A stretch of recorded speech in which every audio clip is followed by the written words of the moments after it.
वार्षिक राशिफल के बारे में बात कर रहे हैं, ईयरली हॉरोस्कोप के बारे में बात कर रहे हैं। वर्ष 2026 2026 के ईयरली हॉरोस्कोप के बारे में बात कर रहे हैं। और यदि आपकी राशि कन्या है, वर्गो है, तो आपके बारे में बात करें। हाँ जी, ये वीडियो सिर्फ वर्गो यानी कन्या राशि वालों के लिए ही डेडिकेटेड है। यदि आपकी राशि कोई कुछ और है तो आप यूट्यूब चैनल VS एस्ट्रोलॉजी में जाएं। यदि इसी चैनल पर, यूट्यूब पर आप देख रहे हैं इस वीडियो को, तो इसी चैनल पर जाएं। और कहीं इंस्टाग्राम, फेसबुक पर देख रहे हैं तो यूट्यूब चैनल VS एस्ट्रोलॉजी पर आप जाएं। वहां पर प्लेलिस्ट है वार्षिक राशिफल, उसमें आप अपना राशिफल अपनी राशि के आधार पर देखें। तो कन्या राशि वालों के लिए शुरुआत करते हैं। देखिए, इस वर्ष जो है ना, केतु महाराज आपके द्वादश भाव में होंगे। अब द्वादश भाव में होंगे तो इसकी वजह से क्या होता है ना, इंसान बहुत ज्यादा सोचता है, बहुत ज्यादा। जैसे नहीं कहते द्वादश के केतु मोक्ष देते हैं। अब मोक्ष किसको मिलता है? मोक्ष उसको मिलता है जो अपने में ही खो जाए। मतलब इतना इतना ज्यादा खो जाए कि उसे बाहर की कोई परवाह ही ना रहे।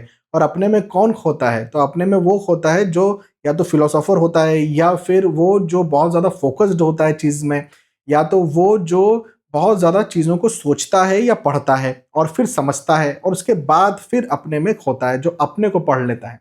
तो कहीं ना कहीं यहाँ पर ना ये चीज़ आपके लिए पॉजिटिव भी हो सकती है, नेगेटिव भी हो सकती है। अब इसका आप ध्यान दें कि कहाँ पॉजिटिव कहाँ नेगेटिव हो रही है, उसको आप समझें।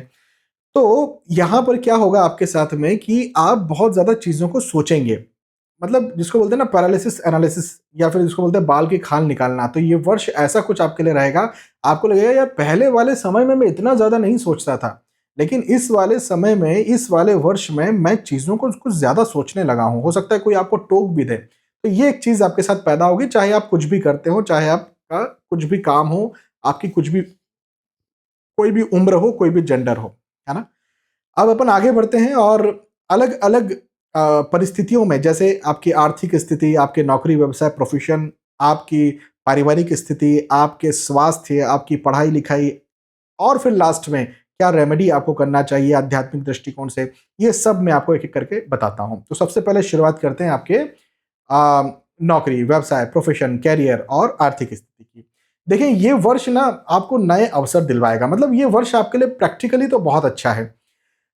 प्रैक्टिकली अच्छा है मतलब ये कि आप यदि नौकरी लगना चाहते हैं, नौकरी लग जाएंगे। आप यदि बिजनेस शुरू करना चाहते हैं, कर सकते हैं और उसमें उन्नति भी हासिल कर लेंगे।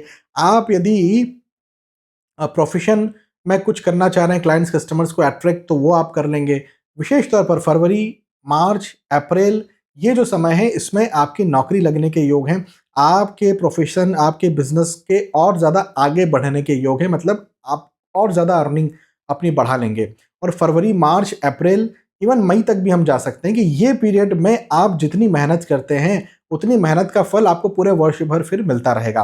तो इस समय जम के मेहनत कीजिए। इस समय आराम मत कीजिए। इस समय अपने आप को आराम मत दीजिए। इस समय हो सके तो घूमने फिरने मत जाइए और अपना पूरा ध्यान अपने कैरियर पे, नौकरी में, व्यवसाय में, प्रोफेशन में पूरा ध्यान लगा दीजिए। देखिएगा आपको बहुत ज्यादा उन्नति मिलेगी। ये वर्ष विशेष तौर पर बिजनेसमैन के लिए भी बहुत ज्यादा फेवरेबल है। बहुत ज्यादा आप जो भी काम करते हैं उस काम में थोड़ी सी मेहनत करते हैं तो उसको बहुत पुश करने वाला है, बहुत आगे बढ़ाने वाला है। तो मुझे इसमें कोई भी दिक्कत आपके लिए यहाँ पर बनती हुई नजर नहीं आती है। ये वर्ष आपके लिए उन्नति कारक है, आपके कैरियर, धन, आर्थिक दृष्टिकोण से। आर्थिक स्थिति भी अच्छी रहेगी। यदि आपने कहीं निवेश किया है तो वर्ष का सेकेंड हाफ, विशेष तौर पर अगस्त, सितंबर, अक्टूबर, ये उस निवेश को और ज्यादा बढ़ाएगा। साथ ही साथ यदि आपका कोई पारिवारिक मसला चल रहा है, जैसे आर्थिक स्थिति की बात करें, उसको पारिवारिक से हम जोड़ देते हैं, तो पारिवारिक स्थिति को भी हम यहाँ पर इंक्लूड कर लेते हैं। तो जैसे पारिवारिक कोई मसला चल रहा है आपका, धन को लेकर के कोई डिस्प्यूट चल रहा है प्रॉपर्टी को लेकर के, तो वो भी मिले, ऐसे योग मुझे बनते हुए नजर आते हैं। कब? अगस्त, सितंबर, अक्टूबर, इस बीच में। तो ये बहुत अच्छी बात हो गई।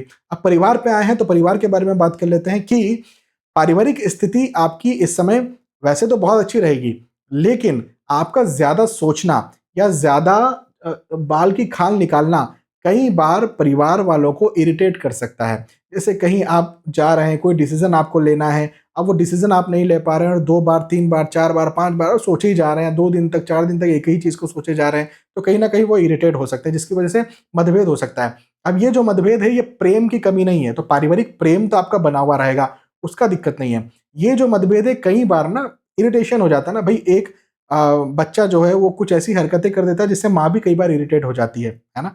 तो जब माँ इरिटेट हो जाती है तो उनसे ज़्यादा प्यार तो कोई भी नहीं कर सकता, कोई भी नहीं कर सकता। वो अनकंडीशनल लव जिसको हम लोग कहते हैं। तो मैं ये कहूँगा कि इरिटेट हो सकते हैं, इस वजह से बहुत ज़्यादा सोचें नहीं, परिवार में दिल से निर्णय लें, बहुत ज़्यादा दिमाग ना लगाएँ, क्योंकि दिमाग आप इस समय अपने परिवार में, अपने रिश्तों में लगाने वाले हैं। वो ना लगाएँ, तो ये वर्ष आपके लिए बहुत अच्छा जाएगा। दिमाग ज़्यादा लगाएँगे, तो फिर शॉर्ट टर्म में नहीं, तो फिर लॉन्ग टर्म में तो चीज़ें कहीं न कहीं खराब होती है। साथ ही साथ वैसे तो इन जनरल पारिवारिक जीवन आपका बहुत अच्छा रहेगा, और आप यदि विवाह के इच्छुक हैं तो नवंबर, दिसंबर, अक्टूबर इस पीरियड में आपका विवाह तय हो या विवाह हो जाए, ऐसे योग भी मुझे आपके लिए बनते हुए नज़र आते हैं। ये भी एक बहुत अच्छी बात है।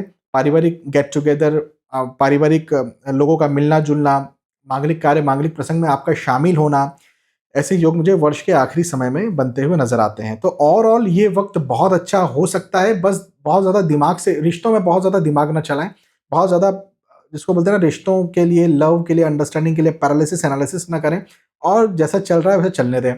और विश्वास करें, विश्वास मतलब ऑब्वियसली अपनों पर ही विश्वास करते हैं, पति-पत्नी, बच्चे, माता-पिता, इन्हीं पर विश्वास किया जाता है, लेकिन विश्वास करें, इस बात का आप ध्यान रखें।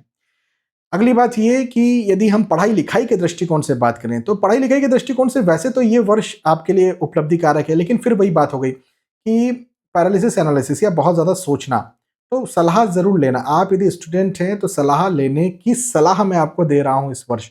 बार-बार सलाह लेते रहिए, इवन एस्ट्रोलॉजिकल कंसल्टेशन भी यदि आप लेते हैं, तो ये और उत्तम है। तो एस्ट्रोलॉजिकल कंसल्टेशन भी लेते रहिए, एक बात। दूसरी बात ये कि यदि इस समय आप जो भी करते हैं, जैसे एग्ज़ाम दे रहे हैं या कोई पढ़ाई कर रहे हैं, तो अच्छे से कर पाएँगे। क्यों? क्योंकि आप फ़ोकस्ड हो पाएँगे। केतु के कारण आप बहुत ज़्यादा फ़ोकस्ड हो पाएँगे। केतु के कारण आप बहुत अच्छी पढ़ाई कर पाएँगे। तो आपको चाहिए कि ये वर्ष फ़ोकस्ड करने वाला है, तो आप एक दिशा तय कर लें कि भई पढ़ाई, तो पढ़ाई में मुझे फ़ोकस होना है। ये दिशा आप तय कर लें, तो 100% आप पढ़ाई में फ़ोकस हो जाएँगे। ये बात भी सही है कि यदि आपको आपके मित्र ने या कहीं, आजकल तो मोबाइल भी है, तो उसने कहीं आपको भटका दिया कि इस जगह, तो आप धीरे-धीरे, धीरे-धीरे उस जगह फ़ोकस हो जाएँगे, और धीरे-धीरे का मतलब ऐसा नहीं कि 2, 4, 5 महीनों में।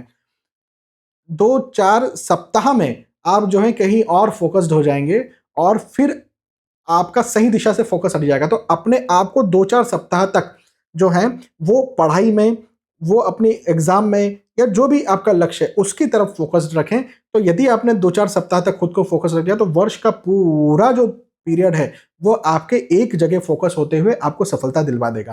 तो अच्छा ये समय आपके लिए हो सकता है। अपने फ़ोकस को सही दिशा में रखें, बस मैं स्टूडेंट से ये कहूँगा।